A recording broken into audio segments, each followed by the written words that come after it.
What's going on, everybody? Today we are going to be discussing Shinobi Art of Vengeance. This is a game that is made by Lizard Cube and published by Sega. If you are an older gamer like I am, then my goodness, when you saw Shinobi, you got excited. You just did. And then, fast forward, we are in the month of August now. Games are starting to come out, everything's getting hyped, and boom, you get a demo for Shinobi. That was fantastic timing. Loved it, played it, got through the whole first level, went back, replayed the first level, found some collectibles, did some things, and now I'm going back through and working on some other stuff. But let me know down in the comments below, are you excited about Shinobi Art of Vengeance? Have you played the demo yet? While you're down there, also, you can hit the like button, subscribe, put bell notifications on. That way, especially over the next several months, as these videos start coming out about games I've been excited about, y'all will be up to date and y'all can see them as well. With that being said, let's get into it. Shinobi Art of Vengeance. This game is releasing in just a few short weeks, and like I said, we got a demo for it. The first place the demo starts you out is at the accessibility screen, which is one thing that, honestly, playing the old Shinobi games, I was kind of thrown off by. Because the old Shinobi games were just hard. They were. They were just hard. And you just had to get good, and if you were like me, you didn't. But you still played them. And so you got to level 2 or level 3, and then died and started all back over. And then you got to level 2 or level 3, then died and started back over. So seeing accessibility options in this game was a little jarring, and then seeing the level of accessibility options was crazy. You literally don't have to worry about combat if you do not want to. You will have to perform said combat actions, but it's going to be so slanted in your favor that it's not going to be any bit of a challenge whatsoever. And at that point, you're just traversing through the maps, collecting all the collectibles, and running back to find secret hidden passages and things of that nature, because it is a Metroidvania style game. So, accessibility options, they're there. There's a lot of them. I'm not sure how I feel about them. I like accessibility for player choice, but it was also really jarring because the series itself has never been really known for being that accessible. It's been known to kick your teeth in, but not to be super accessible. So, there's that with the accessibility options. Let's go into story. The story starts you off, and you're basically told that you were in a peaceful area, everything was fine, until this paramilitary corporation called E&E decided to make things difficult and try to take over the region. Well, you are a shinobi master training up shinobi ninjas, and then your village gets attacked because this E&E Corp knows that your village, that your shinobis are the only thing really standing in their way, and because they have more stuff than you do, more power, more troops, more what have you, they view you as a quick, easy target, so they found out where you were and are coming to take care of you. That's where the game starts. You leave your pregnant wife on the front porch and you go off. That's nuts. One of your apprentices goes with you. Halfway through the first level, your apprentice says, "Hey, listen, I'm not capable to do this just yet. I'm going to go back and protect your wife and your house." Fantastic. They go back, and then you continue on. As you go through the level, you will be required to do some traversal. You will be required to do a little bit of backtracking if you want to get more of the collectibles, because just like every Metroidvania, there's going to be things in the level that are sealed off until you unlock the weapon or the item that lets you break it or stab through it or unveil it in some way, shape, or form. This is very much a non-reinvention of the wheel. But the wheel works very, very well. And halfway through the level, about 3/4 of the way through the level, you do get an ability that lets you slam through the ground, which is going to unlock certain portions of the game and certain portions of the level that were locked before. So even after you get the "thanks for playing our demo," you can actually go back and play it again and find new things. I love this. It points to the replayability of the game and of the levels. And in games like this, that's exactly what they want you to do.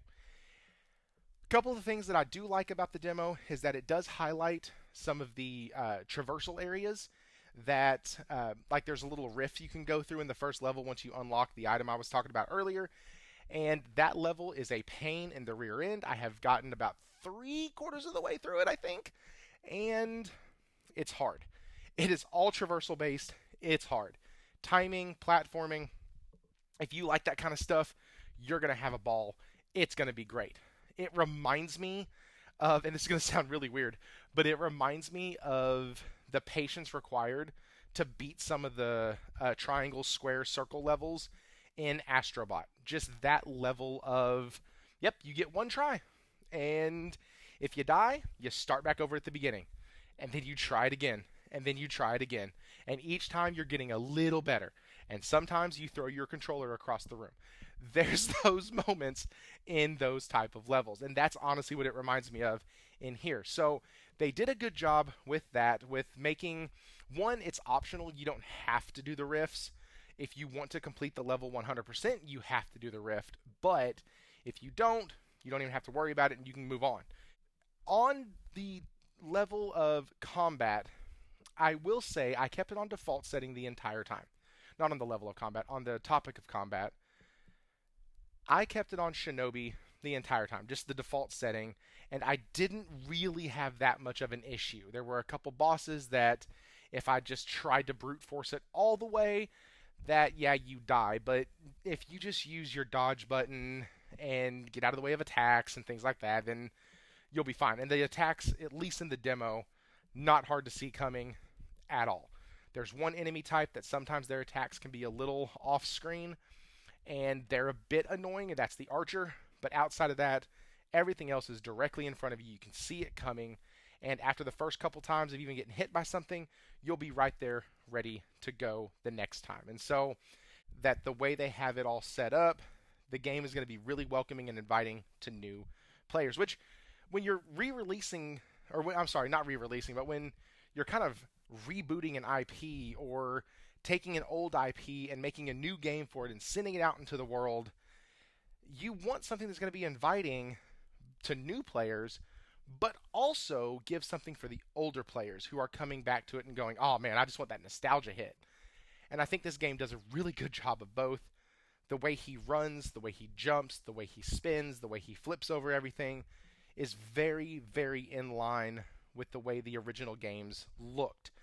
It does look very much like they took the original game, gave it a fresh coat of paint, updated the graphics, added a few new mechanics, and said, here you go. Which, in these type of games, that is what the players want.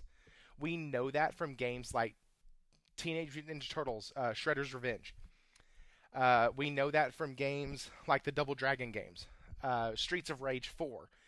A lot of these type of IP and these type of games have been re-released, or I'm sorry, have had games that have been released where they have taken the exact template and just modernized it a bit. And I think that's what we have here.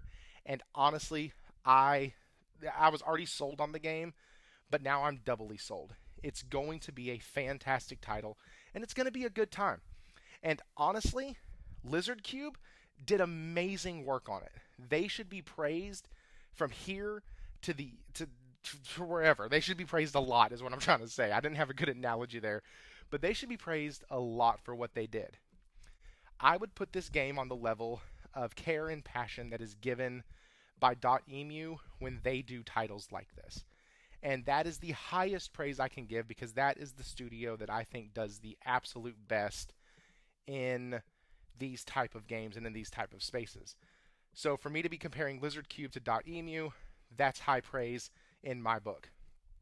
Anyways, let me know what you think. Those are just some of the highlights, some of the things I liked about the demo. Talk about the combat, the story, talked about the traversal, the replayability, all of those things. The game has it all. I don't see any flaws in the armor on this, except maybe the accessibility settings. But at the end of the day, if you want it harder, make it harder. If you want it easier, make it easier. It's up to you completely. So that's really a non-point, because that's up to each individual gamer to decide. The game just facilitates that option. Thank y'all again.